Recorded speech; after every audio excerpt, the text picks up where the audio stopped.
The day could be today that your career is over. Now what do you do? I said, I better get to work. Rest at the end, not in the middle.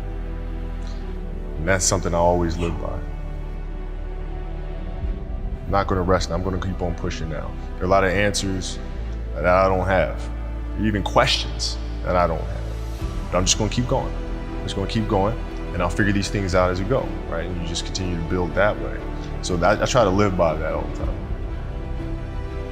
Have a dream, sacrifice for it, and never ever rest in the middle. And I came into the NBA, I was like, man, these dudes really don't work that hard. One of the things I would do is, while everybody would be at the cafeteria work, eating and doing all sort of stuff, I just go back to the gym.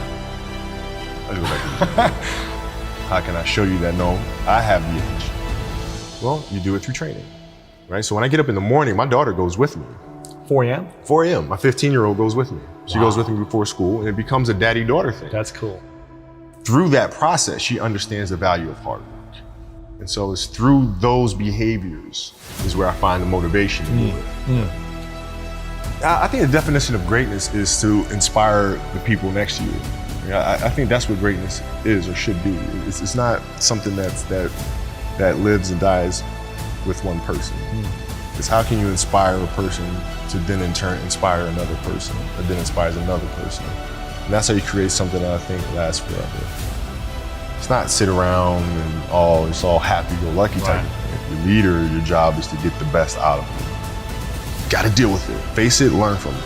It's exciting when you win, it's exciting when you lose, because the process should be exactly the same. But the hardest thing is to face that stuff. But what if today is the day that's it? Now what do you do?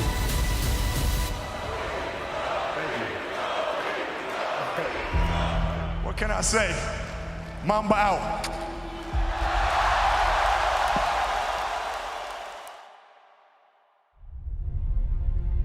My parents were great.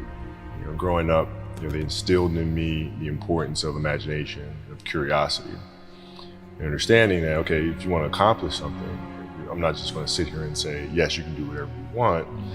Yes, you can, but you have to also put in the work to get there, right? So they taught me that at a really early age, man. And when you grow up as a kid thinking that the world is your oyster, all things are possible if you put in the work to do it, you grow up having that fundamental belief. Who was more influential for you, your father or mother? Both were influential at different points. Yeah. Right. My mom was there on a daily basis. My father was really influential at a really critical time where I had a summer where I played basketball when I was like 10 or 11 years old.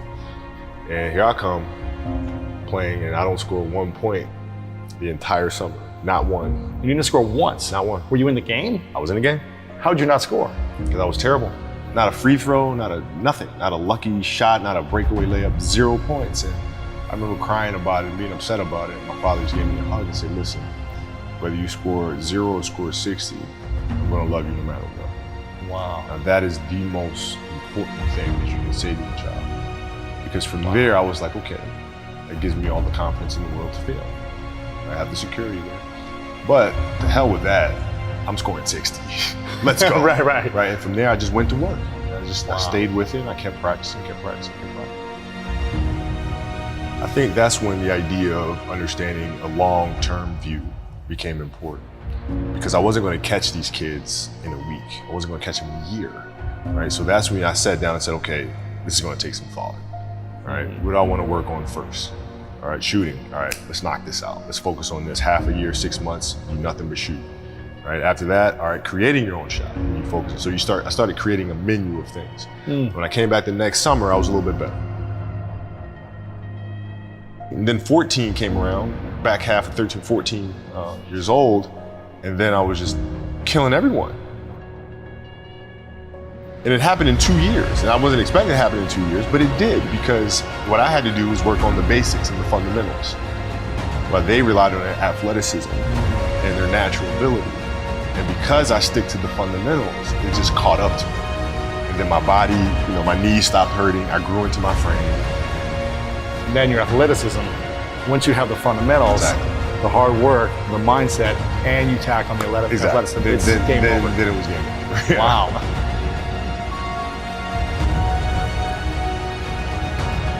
The love of the game, the challenge. Like I would watch Magic play, I'd watch Michael play, and I would see them do these unbelievable things, and I'd say, you know, can I get to that level?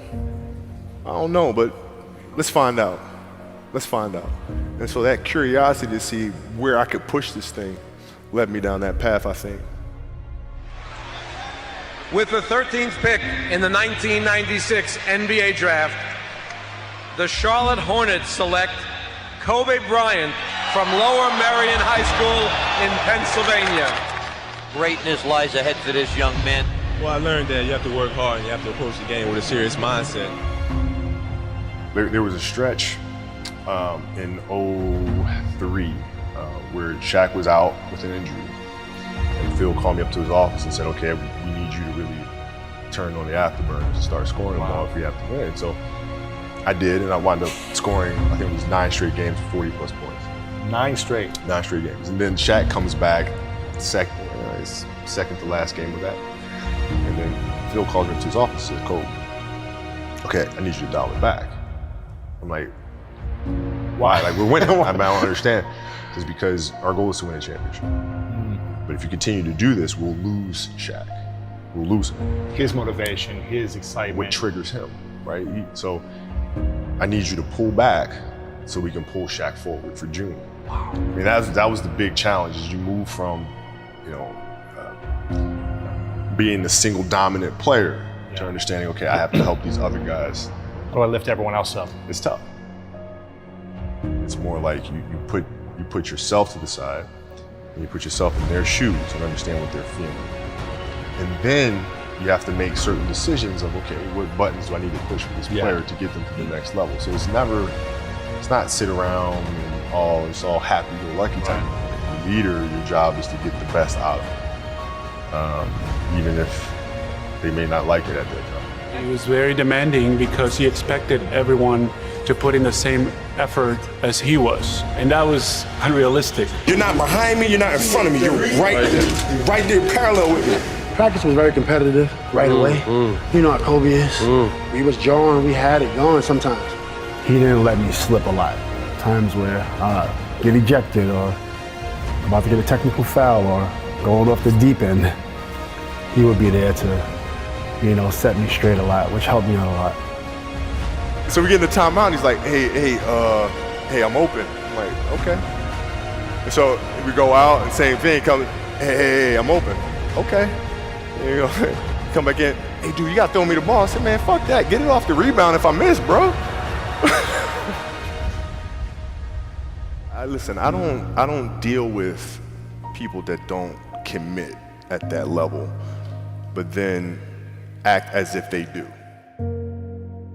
The running joke, or he doesn't pass and all sort of crap. I mean, that's okay, you know, but I'll take those 5 rings. I'll take 5 of them.